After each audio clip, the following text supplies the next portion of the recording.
시청자 여러분, 오늘도 즐거운 하루 보내시기 바랍니다. 오늘의 사연 시작하겠습니다.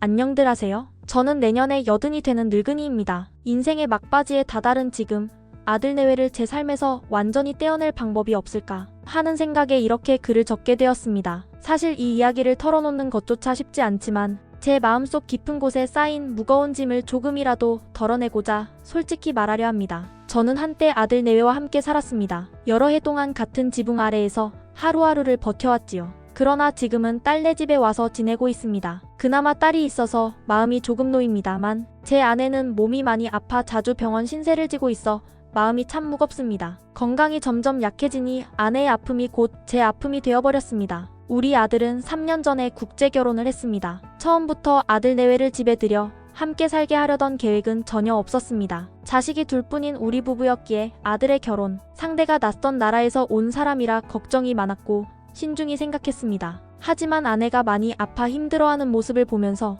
마음 한켠이 약해져 결국 아들 내외가 우리 집에 들어와 살게 된 것이지요. 저는 집을 하나 더 마련해줄 형편도 못되고 능력이 부족해 아들에게 따로 보금자리를 만들어주지 못했습니다. 그런 제 자신이 너무도 한심하고 답답했어요. 그래서 아들 내외가 우리 집에 함께 살 수밖에 없었습니다. 우리 아들에게는 사실 며느리 외에도 전에 만나던 여자친구가 있었습니다. 그 아가씨는 미모도 뛰어나고 말도 참 잘하는 은행에 다니는 똑똑한 여자였습니다. 반면 아들은 중소기업에 다니는 평범한 사람이고 저 역시 아들이 제게만은 사랑스러운 존재일 뿐 특별히 뛰어난 능력이나 품격이 있는 사람은 아니라고 생각합니다. 그전 여자친구는 아들을 마치 자신의 아이를 키우듯 살뜰히 챙기면서 연애를 했습니다. 그 아가씨는 우리 부부에게도 항상 예의 바르게 아버님, 어머님 하며 인사했고 좋은 선물도 많이 보내주어 처음에는 우리 부부도 고마워했습니다. 그 당시 아들은 그 여자친구가 살고 있는 집에서 거의 함께 살다시피 했는데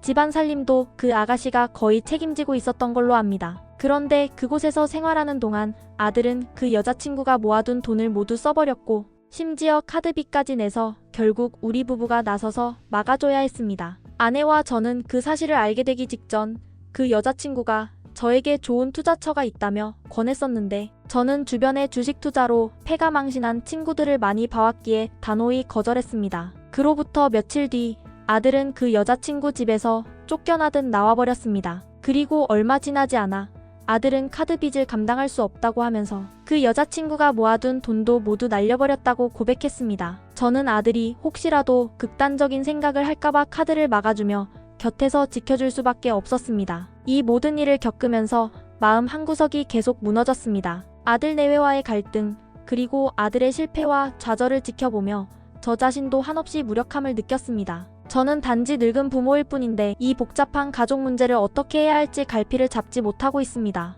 내년이면 80이라 인생의 끝자락에 다가선 나에게 이런 고민과 상처가 너무나 무겁게 다가옵니다. 그래서 이렇게 긴 글을 쓰며 속마음을 털어놓습니다. 그리고 얼마간의 시간이 흐른 뒤 아들이 데리고 온 여자가 바로 지금의 며느리입니다. 처음에는 단순히 아들이 좋아하는 사람이라면 국제결혼이든 어떤 형태든 상관없다고 생각했습니다. 하지만 문제는 그 결혼이 돈을 주고 하는 결혼이라는 점이었습니다. 저희 부부는 그런 형식의 결혼에 강하게 반대했습니다. 돈을 내서 맺는 결혼이라니 그것이 정말 진심으로 서로를 사랑해서 하는 결혼인지 의심스러웠고 그런 결혼이 오래가지 못할 거라는 생각도 들었습니다. 하지만 아들은 저희의 반대를 무시하고 굳이 그 결혼을 밀어붙였습니다. 그렇게 해서 시작된 며느리와의 생활은 저희에게는 말 그대로 악몽과도 같았습니다. 며느리가 결혼을 하겠다며 처음 우리 집에 왔을 때 저는 통역을 통해 분명히 말했습니다. 저희 부부는 가진 것도 없고 늙었으며 건강도 좋지 않기 때문에 앞으로 여러분 스스로 알아서 잘 살아야 한다고요. 그런 말을 통역을 통해 며느리에게 전했을 때 그녀는 고개를 끄덕이며 이해하는 듯 보였습니다. 그래, 알겠다는 뜻으로 받아들였기에 저도 더 이상 말하지 않았죠. 하지만 그건 착각이었습니다. 실제로는 전혀 달랐습니다. 아들과 며느리는 모두 외벌이 부부입니다. 아들은 지금 나이가 48살이고 며느리는 그보다 10살이나 어린 38살입니다. 아들은 중소기업에 다니며 기숙사 생활을 하고 있습니다. 결혼할 때부터 지금까지 주말 부부로 지내왔습니다. 아들은 평일에는 회사 기숙사에서 생활하고 주말에만 집에 오는 상황이지요. 반면 며느리는 하루도 제대로 아침 일찍 일어난 적이 없었습니다. 정오가 지나서야 겨우 일어나는 일이 다반사였습니다. 한국 문화를 배우거나 한국어를 익히려는 노력도 전혀 없는 듯 했습니다. 무엇을 말하려 해도 언어가 통하지 않아 의사소통이 어려웠고 그래서 점점 대화조차 포기하게 되었습니다. 그 와중에 안 사람이 위중한 병을 앓아 사경을 헤맬 때도 며느리는 한 번도 얼굴을 비추지 않았습니다. 그 힘든 시간 동안 딸이 직접 대소변을 받아주고 돌보았지요. 딸은 전업주부도 아니었고 직장 생활을 하면서도 병원 보호자 침대에서 쪽잠을 자며 아내를 간호했습니다. 저희 부부가 어떤 어려움에 처했을 때 딸과 사위가 모든 일을 처리해 주었고 저희가 의지할 수 있는 든든한 버팀목이 되었습니다. 하지만 며느리는 달랐습니다. 그녀는 끊임없이 돈을 요구했습니다. 친정이 어렵다.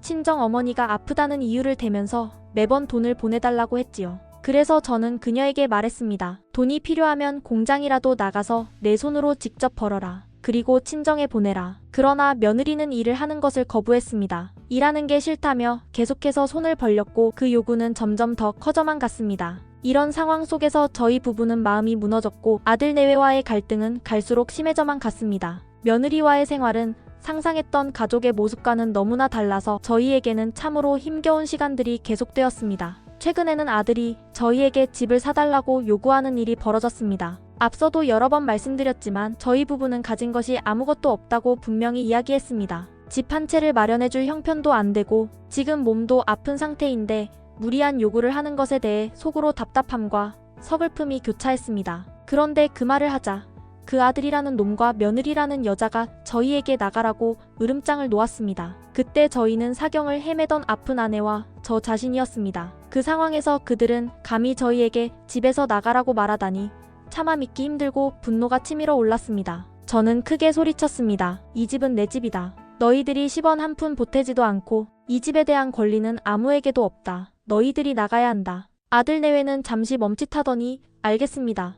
나가겠습니다. 라고 말했습니다. 저는 속으로 잘됐다고 생각하며 조금이나마 안도했습니다. 하지만 그들은 결국 나가지 않았습니다. 차츰 눌러 앉아버렸지요. 돈도 없으면서 중소기업 월급이 얼마나 되겠습니까? 그런 형편인데도 3년 동안 며느리가 친정으로 보낸 돈이 무려 7천만 원 정도 된다는 소리를 들었을 때는 그저 할 말을 잃었습니다. 이런 일이 있고 나서 비슷한 갈등과 다툼이 몇 차례 더 반복되었습니다. 며느리는 그전까지도 늦게 일어나 따로 밥을 먹으며 마치 모르는 사람처럼 지내다가 이런 갈등 이후부터는 저를 하루에도 몇 번씩 노려보는 일이 생겼습니다. 어느 날은 거실에서 지나가다가 저를 어깨로 툭 치고 가더니 제가 거의 넘어질 뻔한 적도 있습니다. 그때 며느리는 저를 노려보며 아무렇지도 않게 행동했지요. 아들은 집에 오면 아픈 아내에게는 전혀 관심을 두지 않고 저에게도 말을 걸지 않았습니다. 둘이 밖에 나가 밥을 사 먹고 들어오는 것이 일상이 된 것 같았습니다. 저는 아무리 속상해도 어쩔 도리가 없었고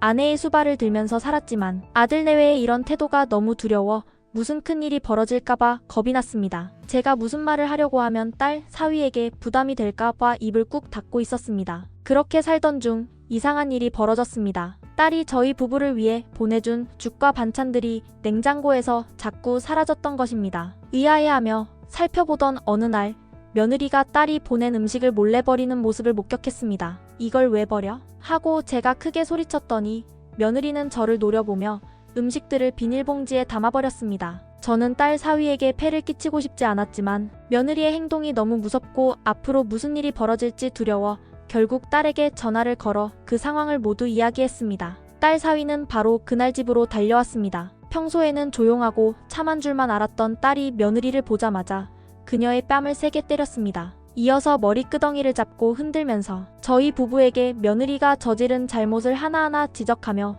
계속해서 꾸짖었습니다. 며느리는 딸 앞에서 무릎을 꿇고 울면서 용서를 빌었지만 이 꾸짖음은 1시간 넘게 이어졌습니다. 저 역시 아들 내외에게 쌓여있던 감정이 많았기에 딸의 행동을 말리기보다 속으로는 시원하다는 생각이 들었습니다. 그리고 딸 사위와 함께 딸의 집으로 왔습니다. 이렇게 해서 딸의 집으로 이사온 지 2달이 되었습니다. 딸의 집에 도착하자마자 저는 딸과 사위를 불러놓고 진지하게 이야기했습니다. 이 집 한 채 때문에 아들 내외에게 무슨 일을 당할지 몰라서 너무 불안하다. 당장 이 집을 딸 사위에게 넘기고 싶다. 딸은 잠시 생각하겠다며 말을 아꼈습니다. 며칠이 지나고 난 뒤에 아들이 제 딸에게 전화를 걸어 욕설을 퍼부었다는 소식을 들었습니다. 그 얘기를 들은 순간 제 가슴은 무너져 내릴 듯 아팠지만 그럼에도 불구하고 딸은 결코 물러서지 않고 아들에게 맞서며 소리를 지르고 욕을 했다고 합니다. 두 사람 사이의 감정은 이미 극도로 격해져 서로를 향한 원망과 분노가 가득한 상태였습니다. 그런 와중에 아들은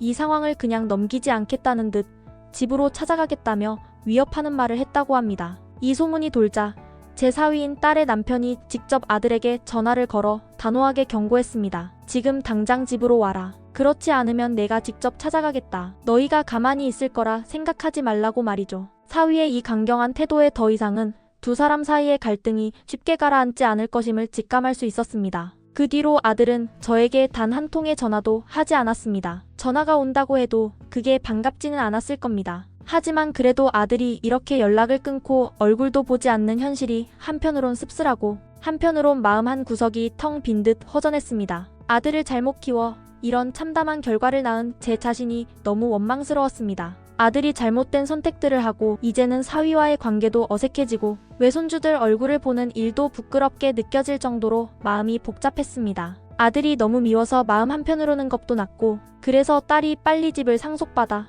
안전한 곳에서 지냈으면 하는 바람뿐이었습니다. 그런데도 딸 사위는 욕심 없이 착한 사람들이어서 저에게 늙을수록 돈은 꼭 가지고 있어야 한다며 집 상속을 정중히 거절했습니다. 그런 딸 부부의 마음씨에 저는 미안함과 답답함이 더욱 커졌습니다. 그래서 저는 고민 끝에 집을 팔아서 그 돈을 딸에게 주는 방법도 생각해 보았습니다. 그러던 중 딸이 저에게 주택연금이라는 방법을 알려주었습니다. 주택을 연금으로 돌려서 그 돈을 매달 받아 생활비로 쓰라는 것이었지요. 딸 사위가 꼼꼼하게 서류와 절차를 챙겨주었고 저는 그들의 도움 덕분에 집을 주택연금으로 전환했습니다. 그런데 어떻게 알았는지 아들이 갑자기 저에게 전화를 걸어와서 격분하며 따졌습니다. 왜 자기에게 줄 집을 주택연금으로 돌렸냐면서 분노를 터뜨렸죠. 저는 단호하게 말했습니다. 이 집은 내 집이다. 당장 그 집에서 나가라. 아들의 뻔뻔한 태도에 참을 수 없었고 만약 당장 나가지 않으면 경찰을 불러서라도 내쫓겠다고 엄포를 놓았습니다. 그러자 아들은 오히려 왜 아들을 이렇게 핍박하며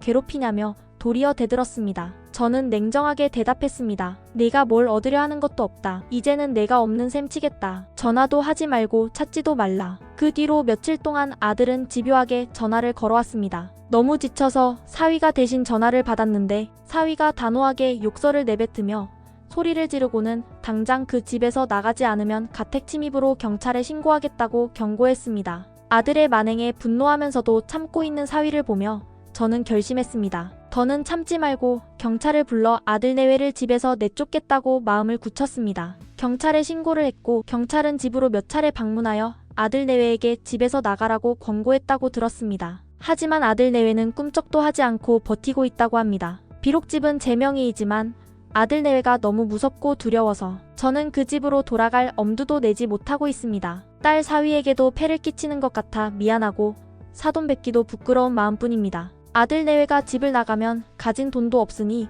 거리로 내몰리는 것이나 마찬가지인데 그럼에도 불구하고 그들의 폐악스러운 행동을 보며 저는 마음이 무겁습니다. 아들이 나쁜 마음을 먹을까 두려워 너무 매몰차게 대하지 못하는 제 자신도 원망스럽습니다. 딸 사위는 저희에게 너무 잘해주어 항상 고마운 마음입니다. 그분들이 아니었으면 저는 아마 벌써 힘들어 쓰러졌을지도 모릅니다. 지금보다 나은 다른 방법이 있다면 정말 알고 싶습니다. 너무 아픈 말은 하지 말아주셨으면 합니다. 제 자식을 예쁘다고만 키워서 이렇게 잘못되었다는 사실을 누구보다 잘 알고 있습니다. 늙고 힘없는 저를 가련히 여겨주시어 부디 저와 제 가족을 위한 길을 알려주시기를 간절히 바랍니다.